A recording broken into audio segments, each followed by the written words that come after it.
একের পর এক বাউন্ডারি আর বিশাল সব ছক্কা। গুয়াহাটিতে এক নীতিশের কাছেই চেন্নাই দিশাহারা। কি জাদেজা, কি পাথিরানা, নীতিশ সবাইকে নিয়েই করেছেন ছেলে খেলা। কলকাতা আর হায়দ্রাবাদের বিপক্ষে কিছু না করতে পারার জেদ, তাই ধোনিদের উপরেই ছাড়লেন এই রাজস্থান ব্যাটার। সাথে হয়ে গেলেন দলের হয়ে ম্যাচ উইনার।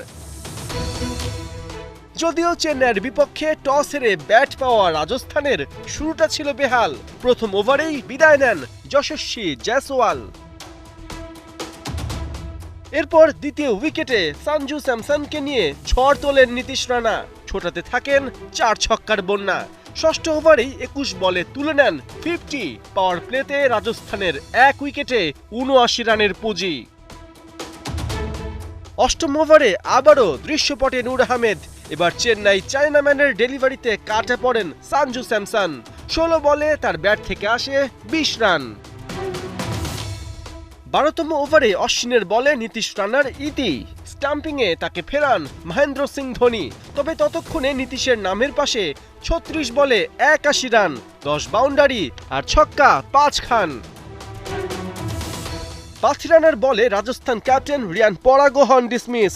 28 বলে খেলেন 37 রানের ইনিংস। শেষ পর্যন্ত নির্ধারিত ওভারে রাজস্থানের বোর্ডে ওঠে 9 উইকেটে 182 রান। লক্ষ্য তাড়া করতে নেমে প্রথম ওভারেই চেন্নাইয়ের বড় ধাক্কা। রানের খাতা খোলার আগেই আর্চারের বলে আউট রাচিন রবীন্দ্রা।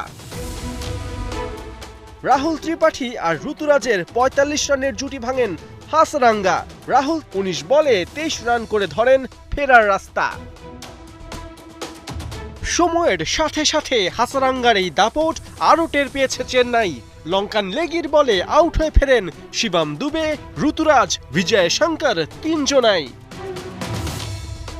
শেষ পর্যন্ত রাজস্থানের বিশাল টার্গেট আর ছুঁতে পারেননি জাদেজা ধোনিরা। তাদের হাতে ধরা দেয় টানা দ্বিতীয় হার। অন্যদিকে চলতি সিজনে রাজস্থান পায় প্রথম পয়েন্টের স্বাদ।